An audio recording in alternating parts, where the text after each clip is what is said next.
Okay. So, everyone, welcome to the session we're having on program evaluation and looking at the economic lens. We're blessed and fortunate to have Dr. Anjali Thanawala be our presenter today. I met Anjali through Christine Harrington, a contact of hers, and we've had a couple of conversations prepping for this meeting. I circulated to everyone a short bio and background on Jolly, but I want to summarize it in the following. She has an EDD from the Rowan program in higher education administration. She has extensive experience within the community college world, working very closely with Dr. Steve Rose at Passaic County Community College as as assistant to the president, and in that role, obviously, interacted with many of the global issues and policy issues related to the day-to-day operations of the institution, but also in providing support to Dr. Rose in how his interactions with the Board of Trustees, with legislatures, and everyone and every other major component that senior leaderships are involved with. Uh, Today, though, we're not going to lean on that part of her experience, but more an experience in the grant writing world. And so she put a pause on her rapid climb up the higher education administrative ladder, if you will, to focus the last few years on making sure her daughter is solid and learning. And so she's been doing a lot of consultant work, primarily in the grant writing world, and serving as external program evaluator. And so her and I, preparing and helping her prepare for this presentation, focused on looking where there are opportunities to share her experiences in grant writing, grant development, budget development, and program evaluation. So she developed a presentation around those themes that she'll be sharing with you today. So Anjali, I'll turn it over to you. And again, thank you for volunteering and sharing your expertise with us. Sure. Thank you. Thank you, Christine, and thank you, John, for giving me the opportunity to speak this wonderful first cohort, if I'm not mistaken, of the EDD program at NGCU. NGCU has a special place in my heart because I have my master's from NGCU. So that's giving back to the community, if I can say that. So, and I look forward that will open up more opportunities to interact with the program and the cohorts, various cohorts that the program has. And uh, so for the last 3 years, I've been working as a development and evaluation associate with Group I&I, which is a higher education consultant, and they work with 2-year and 4-year colleges, not only in New Jersey, but in Pennsylvania and Connecticut and other neighboring states, New York. So has given me a lot of experience as an external evaluator, working with various colleges, working with various different types of grants. And I have myself worked as a project director on a grant and also on various other capacities, working with different types of grants throughout my almost 15 to 17 year of experience in community colleges in New Jersey. So let's get started without much ado. And if you have any questions, you can stop me during the presentation, or we can wait. Whatever works fine with you. Let's have it interactive. That would be more fun. So I'm going to share my screen with you, and we get started with that.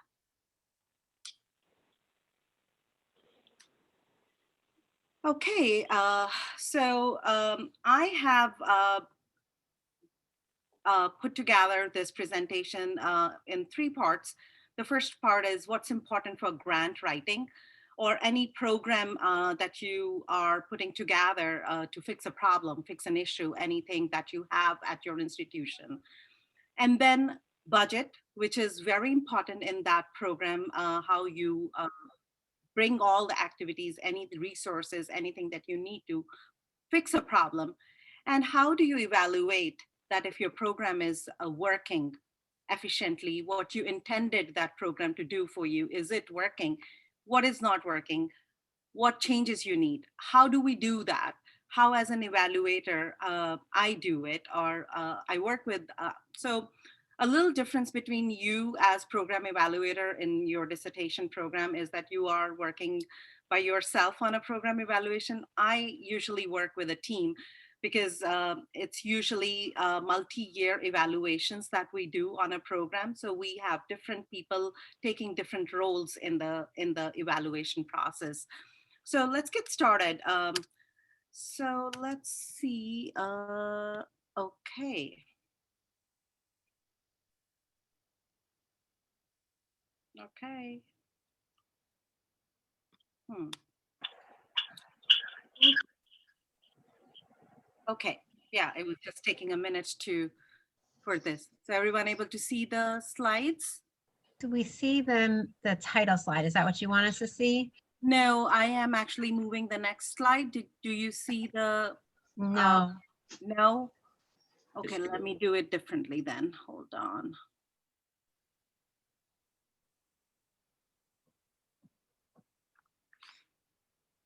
Okay. So we're not on the side that says, where does it all start? Yes. So can you see that? Yes. Mm-hmm. Yep. Yep. Mm-hmm. Okay. So where does it all start means where does any program come into form? Why are you bringing any grant, any program, anything different, anything new? So think of what your institution's issues are when you are writing a grant. You shouldn't be writing, okay, this grant is out and let's get started on it. Or we can get some money from this RFP, which is open. DOE has opened something or some other funding institution is opening a grant. My approach to this is that what is your institution's issues? What are you trying to fix? Why is it a problem? What possible interventions are needed to fix something that you have? What is needed in terms of money? How can you fix these issues if you have some extra dollars to fix the issue that you have? Can a grant help you? Can talking on the campus helps you? What helps? So if you do need a grant, so certain things that are needed would include, oh my goodness, what's wrong with my this today? Give me 1 second, it's not moving.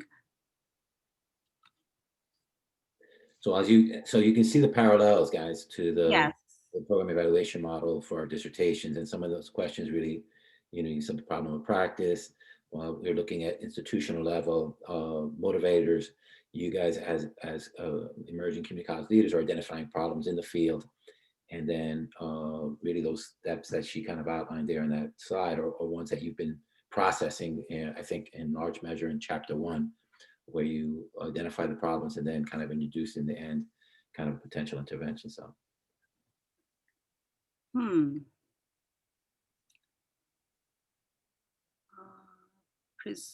From the current slide, something went wrong with the, that's happening because I'm presenting it for the first time for the college. It doesn't happen like that ever. It's not, my slides are not moving. So We're all very empathetic. Yeah, don't worry. We're an easy audience, Anjali. Don't sweat it. And if you want to just speak to them without the slide presentation, I mean, no, I let me just try use the slideshow, and I'm going to end the slideshow and we'll just move from slides to slides. Yeah. So when you're ready, you'll want to then share your screen again, I think. Yeah, so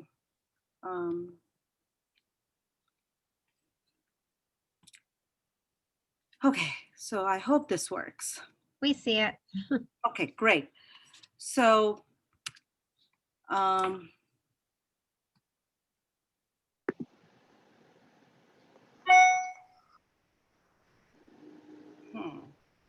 you still see it? Yeah. Well, so where does it start? Okay, so do you see the grant writing before you start slide? No. You just see where does it all start? Yes. Do you want to just show it to us in a slide, like in the view, and then that way you can just yeah, take it out of slideshow, maybe just look at it normal view. Oh, wait, Yeah, now we see grant writing. Okay, so let's see if that works. Okay. So uh, so grant writing, where do we start the grant writing? Once you have identified the problem, so I'm speaking from a point of view of a grant writer or someone who is putting together a proposal. So most institutions have someone on campus, or they hire people like me and my team to do these type of writings. When you do it without considering what problems exist and what needs to be fixed, it's usually not as effective. It becomes more effective when you bring the faculty on board, all the stakeholders who are involved, who are part of this whole issue that you are thinking that is an issue. So bring them on board. Bring people who are interested in solving the issue that exists on the campus, in the institution. Don't write in solo. You have to bring, so usually it's the administrators who write it, or people like me who write it, and then faculty end up implementing it, or some other new staff ends up implementing it. And most often, faculty in community colleges are like, oh, we were not aware of what you have asked us to do, and we are not on board with you, or I don't know how to implement it. Oh, that doesn't fit in my idea. So before all these challenges occur, bring them on board, ask them what they need, what their issues are, how do they think that this will work, what should go in the writing proposal, what can be fixed, what are their goals, what are their objectives in fixing these issues that they have. And you must understand what's the institution's culture, what's the need.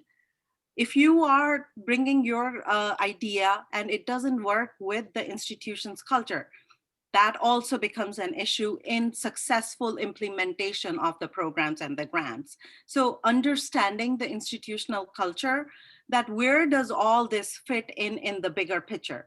Are there stakeholders that would support me in helping me, you know, achieve my goals? The problem that I am seeing, will there be any support in resolving this issue?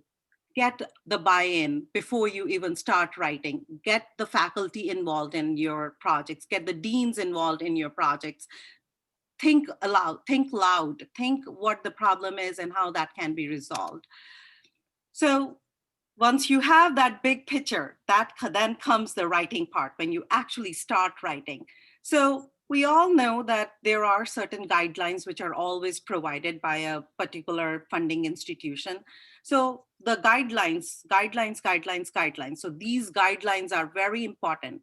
But before the guidelines, what needs to be also thought is that the writing piece, that writing is very important in grant proposals. So it's like writing any assignment. So John and Christine grade your assignment. Sometimes the faculty, and some of you are faculty and you grade your own students' papers. If you lose it on the look of it, if you lose it on the very first impression, you lose the whole paper, you lose the whole assignment. So think of the grant writing the same thing. You will be assessed on a lot of things. The very first thing is form and function, product and packages. So how is your overall presentation, the aesthetics of it looks? It is very important in grant writing. Mostly people think that it's all the important things, the bullets that goes in, the guidelines, if they are met, if we are meeting the number of pages which are asked, what are the various specifications, the highlights that they have mentioned, have we put it in, whatever. But also how we are packaging what we are asking is very important. What is our final product looking like in that writing? Our writing product looks like. So all that is important. The right fonts, the look, the indentation, everything matters. So be an expert in the Microsoft Word, if I can say that, before you start writing. That's very important. And then it has to be clear, concise, and coherent and creative. Think about yourself as actual writers, not just grant writers who are trying to get some money from a funding institution. That how you are transferring what your idea here is to resolve your issue, resolve your problems. So never lose the gist of that, what are you trying to resolve with this grant? What issues are there? How are you going to resolve that? And how effectively you going to convince the reader that your proposal will resolve the issues that you have? Without a problem and resolution of that problem, it's not going to speak to the heart of the reader. So again, just like how you and how we as faculty read our students' papers, think of that you are writing a paper and someone, you are speaking to your audience and you have to speak to their heart. It's just about selling your idea and your interest. So, So so, so if I can interrupt, I mean, this is really good advice as our students are preparing for their proposals and they're packaging chapter 3. I think each of these 3 bullets kind of really speak to how to frame the work that you're currently doing. So, yep. So if John likes your piece of writing, you go for it. Otherwise, he's going to be like, rewrite it again. So and in the grant writing world, they say, oh, you got only 96 on it, and 98 were required for you to be granted this award. So that's how it makes a difference. So you may lose the 2 points because the reader was tired and your presentation was not good enough for him at the end of the day. So be thoughtful of those things when you are writing your proposals. So another important thing when you are writing is what, whom, and how. Who you are writing it for. What is the purpose? And what else is needed? So I'm going to go one by one on that. What, whom, and hows. So who is your who are your beneficiaries? Who are your partners? Who are your what are your goals? Who will benefit from those goals? Who are your partners in helping you fulfill your proposal? Who do you need to bring on board to help you finish your program on time with the effective measures that you have as your success indicators? So you have to consider all of that. Never forget that any program, any grant that you bring on on a campus is intended for the students. The ultimate beneficiaries of that outcome is your students, nobody else. So we as college admins or college faculty, college staff, everything that we do is to help students achieve their success. Anything that goes around any of the programs, the ultimate beneficiaries are students. If the focus is not the students, if there 90% of the goal achievement is not for students, you kind of lose the whole grant proposal. So you have to find out how you can effectively convince the reader that it's all about the student success.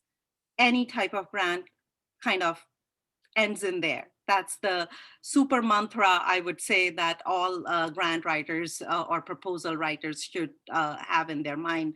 So how long, how well, and how much? So how long is this grant going to be? How well it can be implemented, and how much is needed to implement these programs, these proposals, these grants? That is very important.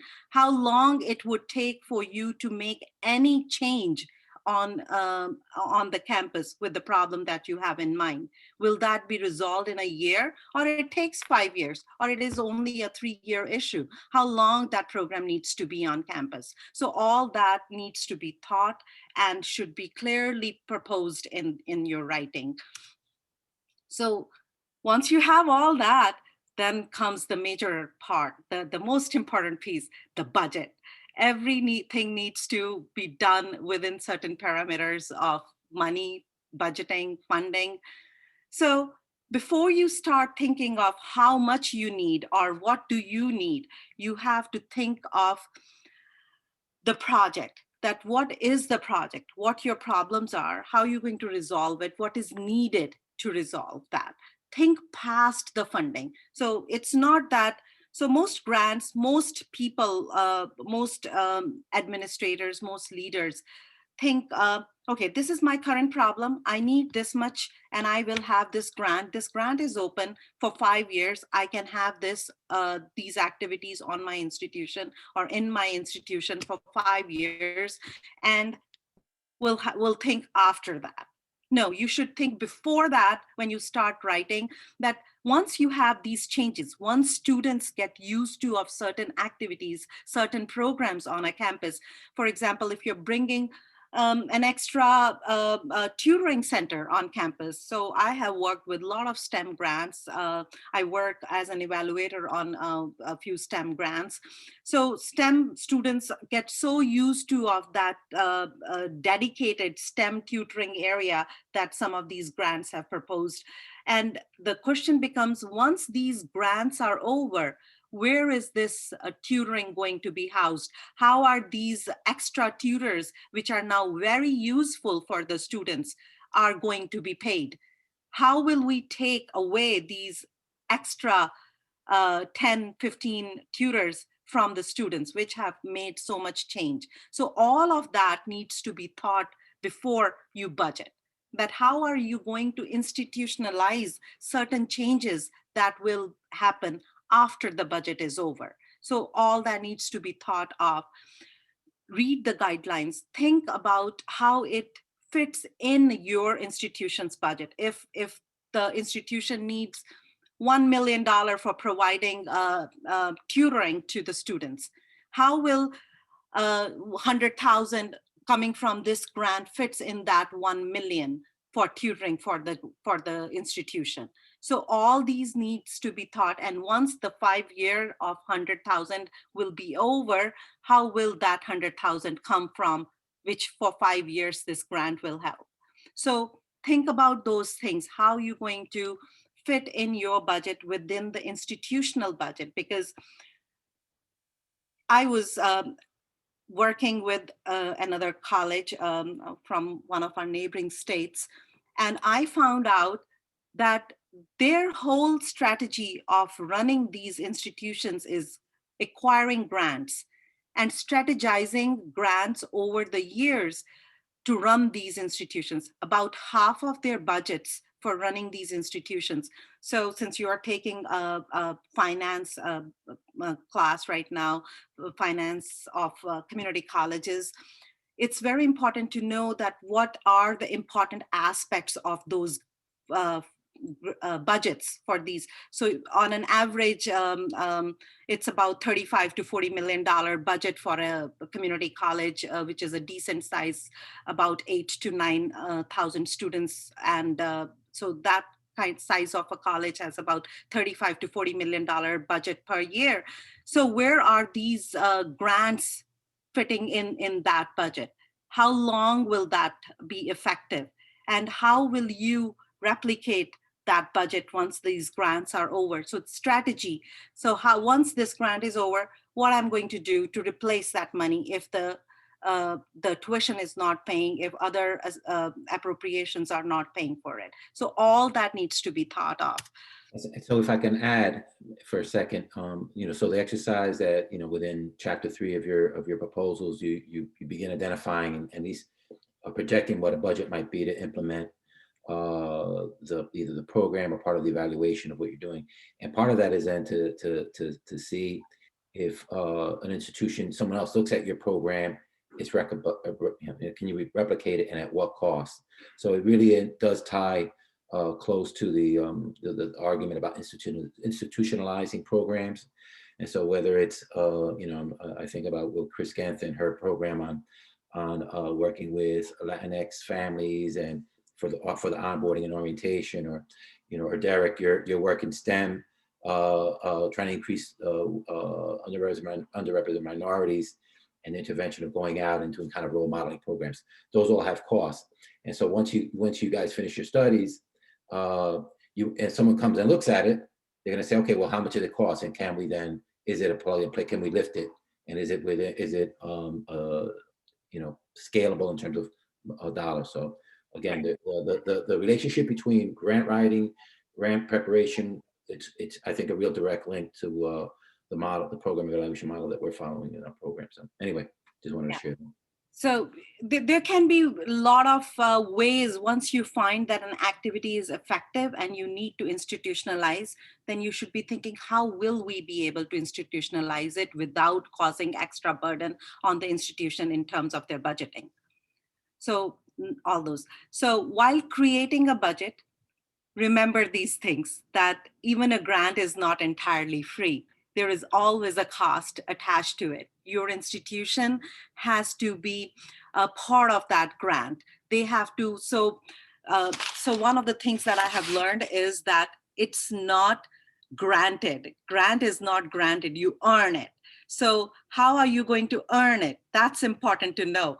So it's an investment for an institution, so they are going to put in their effort to make it successful, so that they show that they have invested their time and effort in using the funds that they will receive for this grant. So that's very important, that you earn it.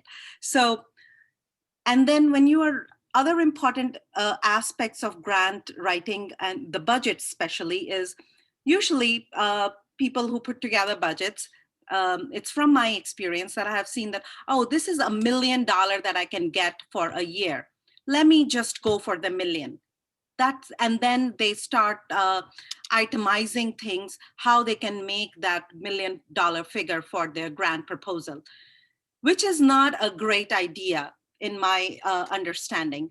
You should never go for the maximum allowed figure in the budget. Think about what you need. You should start from 50,000 and then build it up. That, okay, this is my issue. This is minimum I need. How else and what else I can do to resolve my issue, or what else I can bring in from this allowed budget, and then bring it up and then move it up and then be close to the $1 million. I'm not saying that don't go for the $1 million, but don't start your journey from $1 million to 750. So start from 100,000 and build it up to 750 or 850. That's what I'm proposing. So you have to keep it simple. Don't put in so many lines in it that it is very difficult for the budget reader and get confused with it.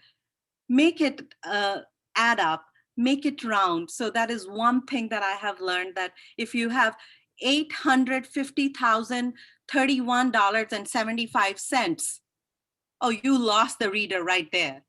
Make it 8,000, 850,000, round it up. It should be a clear budget. It should be very easy to read. So again, it's going back to that person may be tired. A human being is reading your budget. If it makes sense to them, it will. And I have seen that people, when they write different lines, sometimes the budgets don't add up, and that's where the problems start. Make sure, use calculators, use whatever computerized techniques you need to use. There are some softwares out there now which can do the budget calculations for you. Use whatever you need to do, but write it very concise, simple, add it up and make it round. So two aspects of budget writing which are very important are your hard costs and then the indirect costs. So you have to be mindful of both of these aspects of grant writing when you are writing budget. Every line by line, you should be thinking about these things. The very first thing that comes in mind when you are proposing a budget is, who will run this grant? Who will run this program? What kind of salaries do we need? Do we need full-time or part-time? Do we need employees, or it's a good idea to have some consultants to run this program and resolve our issues? What will be more effective? Do we need equipment? Are the colleges going to support us with the equipment and the software needed to run this program? Where can we cut the money? Or is this our chance to bring more equipment? Can we establish a lab, which is much needed for the program with the money that they're allowing us to have? So all these things needs to be thought of. And how are you going to justify it? Where does all that fit in your long-term strategy, in the landscape of the institution? Don't forget that when you are doing a multi-year program, multi-year grant, there needs to be travel, there needs to be faculty development, stipends, all that. Incentives. I don't know how many of you have worked with programs where you provide incentives for students to work or to do that. So I, over the years, have learned that incentives should be built in, even if it is a small amount. Data collection, which is very important piece of evaluation and is needed. Sometimes that data collection is not possible without incentives. You are inviting students for interviews, focus groups. They don't want to come. That's where the incentives can play a major role. So a lot of places you can use these incentives. So these small details, think about the bigger picture, that what can be needed. You can write those things within the grant, within the budget, because once not written, you may need it and you may not have it. In the golden days when you were allowed to have meals as part of the DOE budgets, that was part of the budgets. No longer. So as we all know, those golden days are gone. We don't have meal budgets in there, but those meal budgets were written at one time. I have worked 15 years ago. I mean, there was that line in the grants. So we don't have them anymore, but these are little details that you should be thinking about.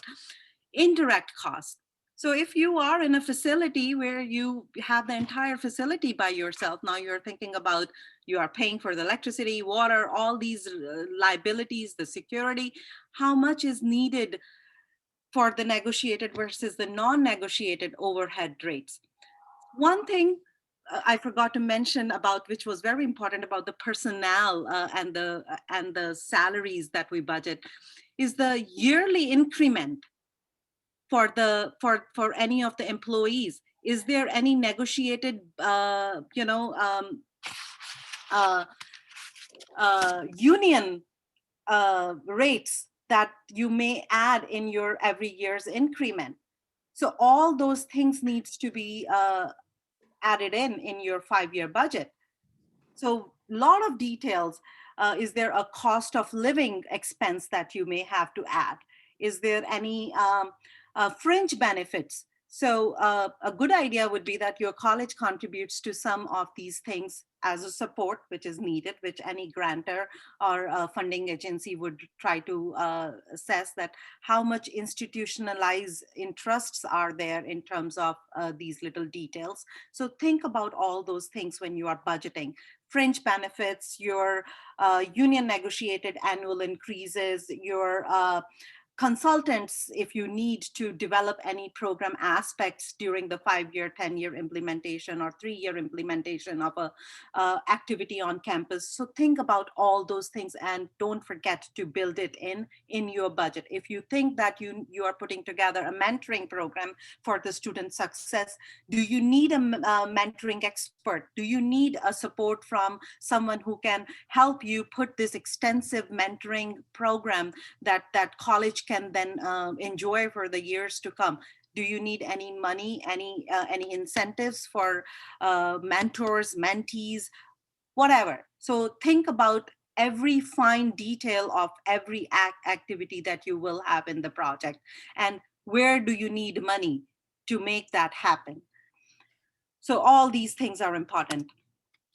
Matching, great. I was about to talk about that a minute ago, and then I kind of held myself that I have a slide for it. So college needs to match, the institution needs to match anything that's earned or is granted by a funder. So how do they do that? What is your institution's support? Where can it come from? So usually institutions match a certain percentage. I was on a position where 20% of my salary came from the institution. That was a great support provided by the institution, that we are vested in this position. We need this position and we will support this position. So certain things like that. Don't forget that how can you show the granting agency that this institution is vested in this program and they are supporting this program. They want to see that it's not just a gift to the institution. They have vested interest in it. So it could be a cash, as I said, that a certain aspect of the salaries can be paid by the college. It could be in kind or in moral support, which is always appreciated. Some programs use overlapping resources from other programs. Think of those programs. If there is a faculty development program on campus by academic affairs, can that be leveraged to this program? If there are some trainings for counselors that you may also utilize, think about reaching out to those and write it in your grant, write it in your budget, that 20,000 worth of counselor support will be provided in terms of professional development, otherwise which you will have to pay from this budget. So think about all those support matching that the institution can provide without increasing their own budget. So whatever is existing, how can they use to support your program, to support your grant? No project is an island, no budget is a treasure chest. So again, as I said earlier, that it's not a gift always, it's your investment, it's the institution's investment. Tie it with the institution's mission and goal. Very important. Strategy. I have worked with uh, more institutions in the last 3 years as an evaluator that I have worked in 15 years of full-time jobs that I have on one or two or three institutions that I have worked with. Most colleges do not think of the long-term planning, 5 years, 10 years of the institution's goals, where this grant will fit in, how they can leverage these 5 years into the institution's 10-year goals and 10-year mission. So don't forget that. Tie your budget in that bigger picture. It would be easier to sustain it. The goal should always be that how we are going to sustain these activities. How are we knitting in the fabric of the institution, something that is now on campus? Because the personnel just lose their job, they find another job once the grant is over. But the students lose the activities that has helped them over the years. So how are we going to continue to provide that support to the students? Don't forget, they are the final beneficiaries. How are we going to sustain that? So talk it up, do the selling part, do the, so how are you going to achieve all that sustainability? Keep everyone informed, publicize your success that, hey, this is working. We need to institutionalize it. Work with different departments. I have worked with an institution where SI started becoming, supplemental instructions started becoming very useful. Students loved it. And now the cost, who's going to pick up the cost? So worked with departments. The math department was the most excited department about it. So just adding $8 per student from their financial aid made the entire difference. So 70% of the students on that institution were on financial aid, and just adding $8 cost to other benefits in their tuition made the entire difference. Had to calculate all those details, that how many sections need this support, how will these sections be benefited, how many people are needed, will there be a full-time staff member making these changes or handling these SI? No, it was not required. It can be just done by the registration office and the math department. So things need to be talked up. So you have to continue to publicize your success so that the interested beneficiaries, interested departments can become part of your mission. So overall picture, all these things, how to do the budget, how to do the writing, how to do what, it all comes out that two things are very important in the success of your program. Program design and how you're implementing it. If you are unable, if you have written it up, if you have a beautiful design, you have the best activities design, but if you are not able to implement it effectively, it all has no meaning. So this is what, as an evaluator, I come into play. So most institutions have two types of evaluators, internal and external. So internal evaluators can be your deans, VPs, or whoever is involved in that program's success can be your internal. You can be your own internal evaluator. And I think your program design is such where you will be working as internal evaluators of the program that you are going to evaluate for your dissertations. I work as an external evaluator for a lot of programs for the last 3 years, and it has been an interesting experience. I have gotten to know about different cultures at different institutions at the same time, and kind of was able to evaluate them parallelly and learn from those experiences. What works for one institution may not work for the other institution. Their goals can be entirely different from their success goals. Their success indicators can be entirely different. So but to me, and where all these programs kind of are rounded and revolve around are their students' retention, graduation, and then transfer. So this is kind of the community college mantras also over the years, that how are you going to help them succeed while they are there? How are you going to retain them from one year to another? Most of these programs, these grants are kind of revolve around these few things. And then how you helping them transfer to another program, another institution, another 4-year institution. So that's where, as an external evaluator, I come in, I evaluate how these programs, how these activities, how this grant is achieving the goals that they have promised. So as an external evaluator, my role is to help the team who is implementing this program, implementing this grant, implementing these goals and objectives, to guide them achieve their success.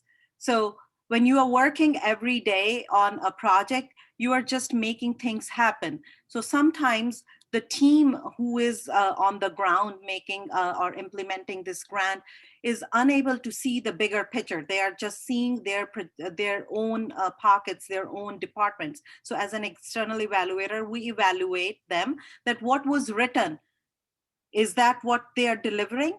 Are they keeping their promises? If they have promised on the grant, we will support 500 high school students to come on campus in every year, and by the end of the 5-year grant there would be 2,500 students on campus. Were they able to achieve it? Did they exceed it? Why did they exceed it? What happened? What helped? If they are not able to achieve it, what was not working? So that all is what we are doing as evaluators.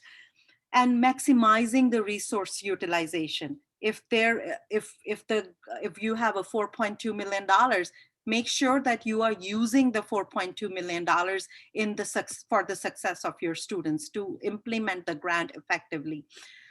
So we work as the program's friends and guides. So most people get scared the first time I see so other than the grants office, the team, the program team think us, the very first time I see them, oh, so you're going to find faults in us? No, we're not finding faults in you. We're helping you achieve your success. We're your friends and guides. That's our role. We are seeing what you are unable to see in your day-to-day life, in your day-to-day program implementation. We are helping you sustain the activities and institutionalizing those activities and achieve the best that you intend to do. This is an overview of my evaluation projects look like. When I evaluate a program, that's what what goes in my reports. So we look for, what are the purposes of the grant or the program? What are the goals? What they have promised, that how will they achieve the purpose? So who is my study population? Who is this grant or the program intended for? Is that Hispanic students? Are these just the STEM students? Are these Black males? Are these for women in STEM? Who is my population? Who is this grant going to benefit the most? So that's that I have to understand my study population. My evaluation approach, what design do I have? Am I going for a longitudinal study? Am I going for a mixed methods? Or I'm just collecting data in terms of numbers or in terms of certain stories that students tell me? So all of that goes in my evaluation approach. What are my highlights? What has the program achieved? What were my challenges? Why I was not able to achieve something? If the program is proposing 5 goals, but I have achieved only 3, what happened to the other 2 goals? Why were they not accomplished? Those challenges needs to be noted so that improvements can be made. What are the outcomes? What are the student outcomes? As I've been saying, that it's all about student success, it's all about their benefits. So what has this done for the students' outcome? That needs to be there. That's going to sell your project, your program, your grant, and help them institutionalize it. And findings and considerations, what were your overall findings? How was this successful? What was not successful? And then get involved in a discussion with your leadership, your administration, to see how we can make it better, how we can institutionalize it, what are the challenges, how we can overcome them. This is a beautiful slide that I like, and I usually show it to anyone on a leadership team that I work with, that this is how we achieve our evaluation. This is my proposal when I go to an institution and tell them that, hey, I can do your evaluation. What is the operation? So we do their operational review, we do their output measurement, and then we do our outcome assessment. That this is what needs to be established for this project, for this program. That's the operational overview.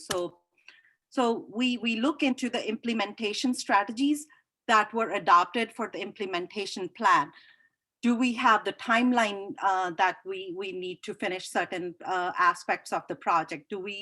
Is the team meeting those guidelines, their responsibilities? What actions need to be taken? Do we have the personnel hired by a due date?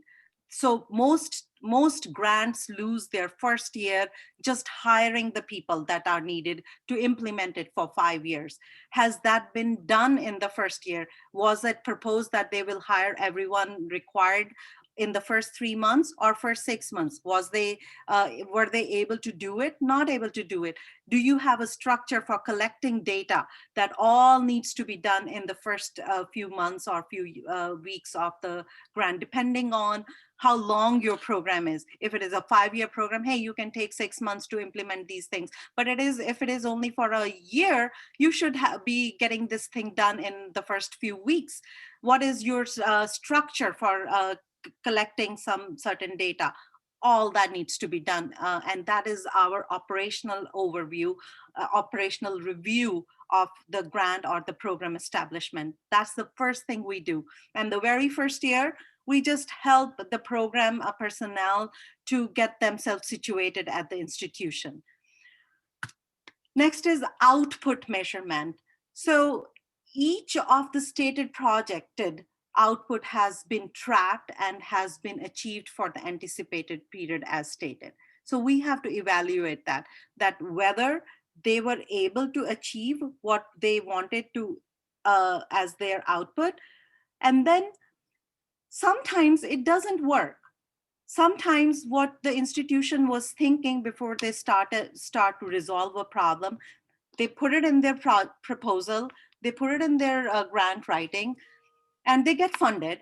And then within the first few months, within the first year or second year, they see that even whatever they can do, it still is not working.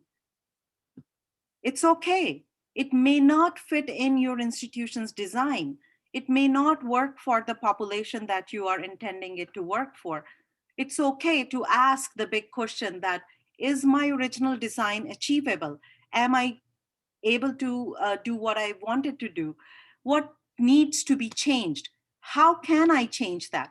Most funding agencies allow you to make those changes.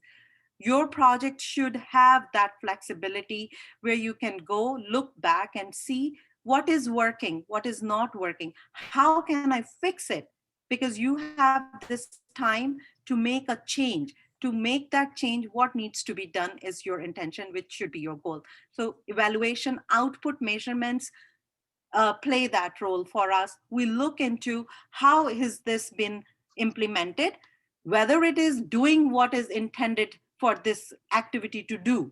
And then here is the last thing that we come up with: outcome assessment. So after output assessment, we do the outcomes, whether the students were successful after all what we have been doing. Has each of the projected outcomes been met by the time proposed? If not, what has contributed to the shortcomings and how it can be corrected? So that all needs to be kind of covered in your assessment of the outcomes. So these are some of the questions that I have asked for a certain grant. So how many students were served? Was that the proposed number of students that were in the project proposal? Less, more? What has worked? What hasn't worked? So all these things needs to be thought of. So if I can, I mean, really the last few slides you're talking to really to kind of get into the chapter 4 of what, which is program evaluation results and discussion. And as I hear you kind of highlight the various elements that that you look at, so when I want all of you to consider that if you come back to look at this presentation, there are some key ways that Anjali's framing how you should approach even evaluate, whether you know, some of you are serving as external evaluators. Yolanda comes to mind, and so does Derek. Those of you though, so I think, you know, you need to come in there kind of with that lens of as an external evaluator, you know, trying to look at those, keep those various elements and when you're writing up the narrative. And obviously they're going to be tied to the program evaluation questions that you set up. But similarly for those of you that are doing internal evaluations, you know, you almost have to try and kind of remove your internal bias. And I know we talk about your positionality statement in chapter 3, but I think that's one where you're going to have to really work hard at trying to be open and honest, where maybe there are things that in your initial program design that you might have not seen, and address it within that chapter 4. So anyway, I just want to kind of share that so that it's a direct link. Sure. Yes, I'm happy that you mentioned internal as the bias. It could be any type of bias that can come up that has not helped you and helping the program succeed. So don't ignore those things. See how, so institutional culture can be one such thing that may not be in your favor. So consider all those things. Now, the most effective way and the most important thing in program evaluation is data collection. Collect as much data as you can, both in terms of numbers and testimonies. The success stories from your students can sometimes be more enlightening than the numbers, the quantitative data that you have collected. So collect that. Sometimes it's just one student's story that can change the whole thing for your project. So don't forget to collect data. Think of where can you collect, even if it is a small workshop that you have offered to your students. Collect the number of students who have attended that. Follow those students, how that has helped. So one of the most challenging activities that a lot of programs have written and have granted money for is financial literacy programs. It's very hard as an evaluator for me to see the success of financial literacy even in 5 years of that activity on a campus. Those has to be done longitudinally. So data, following the students, hearing from the same students year after year. So we try to do So a group of students, we have followed them for 2-3 years and see how some of the financial hardships were overcome by some of the information that was provided to them from this financial literacy. There may not be a direct link to their GPAs or their success in a particular course, but their retention over the years might be your success indicator for financial literacy in this case. So think about collecting data. How can that help you in your overall success analysis? Oops. So another way of that goes directly in your dissertation methodologies. Collect data in terms of qualitative, quantitative. Think of it as a mixed methods or a longitudinal study, whatever works for your program. You have to design the best design. Not every design would work for every type of program. You have to really consider what your project is, what design will work the best for your evaluation. So think in terms of whether your qualitative data will matter more or quantitative data will matter more. Will there be a need for a longitudinal study? Would you have to study an aspect for over the years, or just 1 year evaluation would give you intended results and evaluation that you are looking for? Mixed methods, I'm a big fan of mixed methods. I mentioned that to John also. It kind of gives you a balance. Whatever is missing in qualitative, quantitative gives you that, and the other way around. So for a lot of studies, mixed methods become such an effective way of understanding a project's success. So consider that. Okay, we have a few minutes. If you have anything to ask, you can.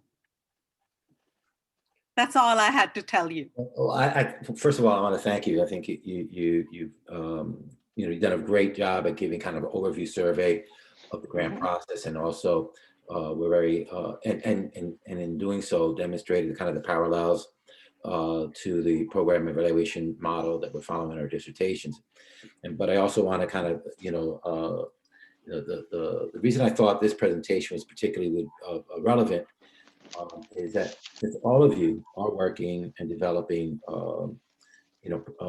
dissertations evaluating a program, to see a professional who is working as a program evaluator, and then seeing for yourselves that how are you able to post 2 years from now when all of you guys are Dr. Gethy, Dr. Ware, Dr. Nemmer, and Dr. Tobin, et cetera. How do you leverage this beyond your own professional role, current roles? That there's a whole life outside of your professional roles where having successfully defended a dissertation that uses his model as consultants. And I can just tell you before this meeting, I also occasionally do side work as a grant writer, and I was meeting with a community college. We missed a $3 million grant by about 3 points. The cutoff was 105. We were like at 102.x. And so we just did a kind of a debrief on the grant. And it's interesting, Anjali talked about stakeholders. So I suggested, and part of it was she kind of prepping for this meeting, we talked about how community colleges, the lack of planning, right? They have strategic plans, but in terms of grants, how do they position themselves for the next grant? So we were talking about Title III grants that might be coming up, or any other Title V grants, and how do we leverage the work that we did that was like this close? Though there may be an opportunity to still get that grant, because we just found that the department may be going down further on that list. We'll find out soon, so we'll get that $3 million. But my point is, as you go through this process, don't think that you're writing this dissertation it ends with getting the EDD. I think that maybe for some of you may actually find a lot of joy and value in there's a way to monetize this beyond your current role or your future role professionally, but also as external grant evaluators. I don't know, Anjali, I'm sure that when you were at Passaic, and when you were at Rowan, you didn't think necessarily a role that you're going to fall into, but So maybe you can speak No, to actually, let me just switch my hat as a student now, as a doctoral student for a minute or two, and maybe all my colleagues here would be able to associate with me from that aspect. So, as a doctoral student writing my dissertation, I just want to get it over. on You know, dissertation. Amen. and when I started my doctoral program, I met a friend of mine who had just finished her doctoral degree from CUNY in hers was in TESOL, and I was like, "Oh, I'm very excited about starting it." And she was like, "Yeah, let me give you a piece of advice." And I was like, "What is it?" She's like, "It's like getting pregnant with a child and you want to deliver it as soon as possible, but it's going to take its due course before you deliver it. So just consider yourself being pregnant with it for 5 years." So I was like, "Whoa." So yeah, yours is 3. And my program was 3.5, but it took me 4.5 years because I did get pregnant during my dissertation whole program. I delivered my daughter, and when she was 4, I finished my dissertation. On her 4th birthday, I defended. So it was a journey for me, and it was a very beautiful journey for me. I learned a lot. I got connected to some really great people that I know now, who are, some of them are your faculty, some of them are on your program's board, and I have learned a lot from them firsthand. I also had the luxury to work with a lot of community college presidents. So I learned a lot from them, and as a community college administrator for several years, that experience had taught me a lot. So EDD is a cherry on top of the cake that you already have, but that it looks very beautiful. So just go for it. And I tell everyone that that is on this track that if I can do it, you can do it, because I was a full-time mom, I was a full-time student, and I was Yeah, working so aware. full-time. So, yep. So it's just the dedication and some time required on from your everyday routine to work on it. So does anybody have any To questions? all. And if I can be of any help, John has my information, and I can be reached at Anjali at groupi.com. So feel free Dr. to. Twanawala, I have a question Sure. regarding the grants, because I think you're right on. Many times you can apply for the grant, but the grant may be 2 or 3 years, and then after that, the institution has to start taking over it. But at that point, that means that the institution now has another kind of liability that it has to cover.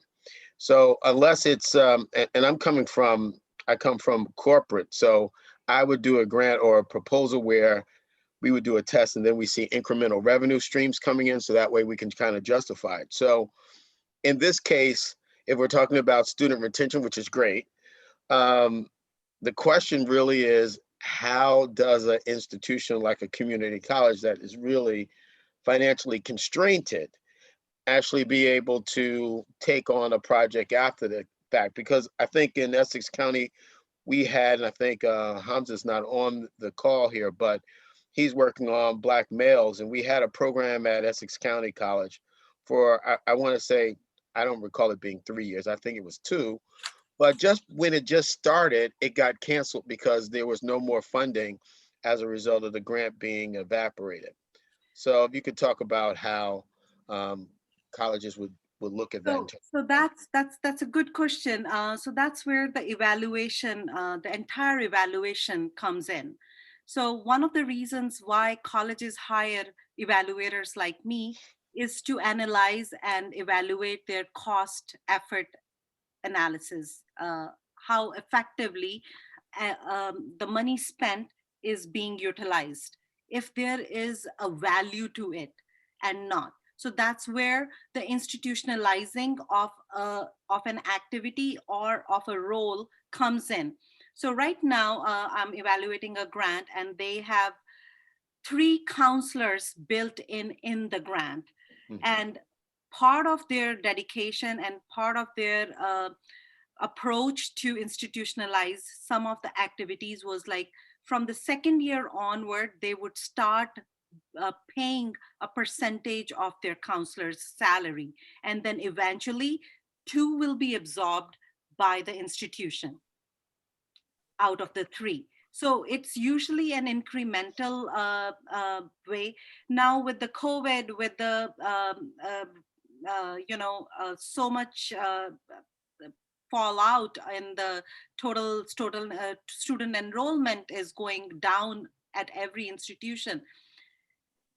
It may not be possible for certain institutions to deliver what was promised 5 years ago, given the current situation. But there has to be an effort written up in the grant proposals that how are they going to institutionalize certain aspect of the grant. Certain aspects of the grants are institutionalized. For example, a college needs a lab. Now, that money once spent is there. So if they have spent $500,000 on putting together an environmental lab, which will be used for 20 years to come, so they have institutionalized an aspect of that grant. So there can be other activities like SI I mentioned. So they have to see first, so the role of bringing this grant on any institution should be that how can we experiment with an activity without spending our dollars and borrowing it from something and see if it is effective or not. If it is effective, then how can we build it in? So this is your chance to experiment with, hey, let's see if SI works for us.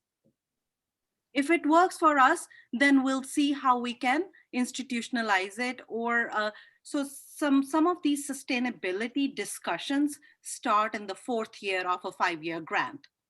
So if I could, I mean, I think it's consistent with what you're saying. So directly, Derek, what I would argue is that it's part of our data collection, right? So Right. For example, if you introduce a BMI, a Black Male Initiative program, and you're able to show that the retention rate for that particular cohort goes, let's say the baseline making up is 50% for students that don't participate. You have this program, you invested $200,000, let's say, but it yields an increase in 15% tuition retention, and then you figure out what's the cost. So let's say that's 50 students, and let's assume that's at 10,000 a year.